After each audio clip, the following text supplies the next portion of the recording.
नमस्कार, मैं प्रियांशी जैन और आप देख रहे हैं स्वराज मीडिया नेटवर्क। आपसे मैं एक सवाल करना चाहती हूँ। अगर आपकी माँ आपको घर का कोई काम करने को कहें और आपका वह काम करने का मन ना हो, तो आप ज़्यादा से ज़्यादा क्या करेंगे? अपनी माँ से उस काम को करने के लिए इनकार कर देंगे या फिर थोड़ा गुस्से में आकर उनको डांट देंगे? परंतु अगर मैं आपसे कहूँ, एक छोटी बच्ची ने घर के काम से बचने के लिए अपनी माँ की हत्या कर दी, तो आप मेरी बात पर विश्वास कर पाएंगे?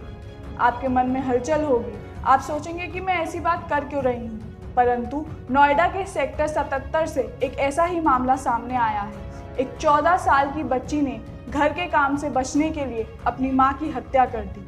उस बच्ची ने अपनी माँ पर एक भारी तवे से ताबड़तोड़ हमले किए और माँ की मौके पर ही मृत्यु हो गई। दरअसल मामला नोएडा की अंतरिक्ष कैन वॉल सोसाइटी का है।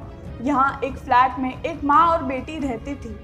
माँ बेटी के पिता से कुछ साल पहले अलग हो गई थी और एक प्राइवेट कंपनी में जॉब करती थी। कुछ साल से बेटी और माँ इस फ्लैट में अकेले रह रही थी। माँ ने अपनी बच्ची से घर के बर्तन धोने को कहा, परंतु बच्ची को यह बात अच्छी नहीं लगी। वह गुस्से में आई, किचन में गई, उसने एक तवा उठाया और अपनी माँ के ऊपर हमला कर दिया। उसने लगातार लगभग 20 बार अपनी माँ को उस तवे से सर पर मारा। उसकी माँ की मौके पर ही मृत्यु हो गई। बच्ची घबरा गई। वह 2 घंटे के लिए घर से कहीं भाग गई। 2 घंटे बाद वह वापस आई। उसने अपने परिजन तथा पुलिस को फ़ोन किया। फ़ोन पर उसने कहा कि किसी ने घर में घुसकर उसकी माँ की हत्या कर दी है। मौके पर तुरंत ही पुलिस पहुंची।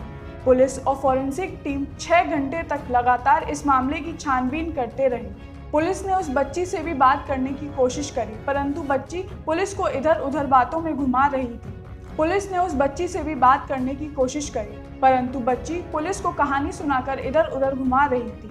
थोड़ी देर बाद पुलिस की बातों में फंसकर उस बच्ची को सच कबूलना ही पड़ा। उसने बताया कि कैसे उसने अपनी मां की निर्मम हत्या कर दी। इस पूरे मामले में हैरान कर देने वाली बात यह है, भारत, जहां हमारे देश में माँ को सबसे ज़्यादा अहमियत दी जाती है, हमें बचपन से ही सिखाया जाता है कि हमारे जीवन में माँ से ज़्यादा ज़रूरी कोई नहीं है। ऐसे देश में, ऐसी परवरिश में उस बच्ची के मन में अपनी माँ की हत्या करने की बात आई ही कैसे? कहीं ना कहीं बढ़ती उम्र में माता पिता को बच्चों का दोस्त बनना बहुत ज़रूरी होता है।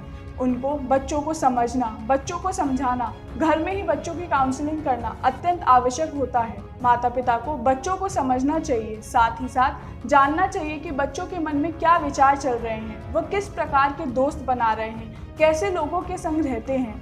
इन सब का बच्चों की मानसिकता पे बहुत असर होता है। आजकल के आधुनिक युग में फ़ोन और लैपटॉप जैसे यंत्र भी बच्चों की विचारधारा में एक योगदान देते हैं। माता पिता को देखना तथा नियंत्रण में रखना चाहिए कि बच्चे किस प्रकार की चीज़ें फ़ोन और लैपटॉप पे देख रहे हैं। तो कैसी लगी आपको ये खबर? हमें कमेंट के माध्यम से ज़रूर बताएं। वीडियो को लाइक करें, शेयर करें, चैनल को सब्सक्राइब करना ना भूलें। डेली अपडेट्स के लिए हमारे ट्विटर और फेसबुक पेज को भी फॉलो करें।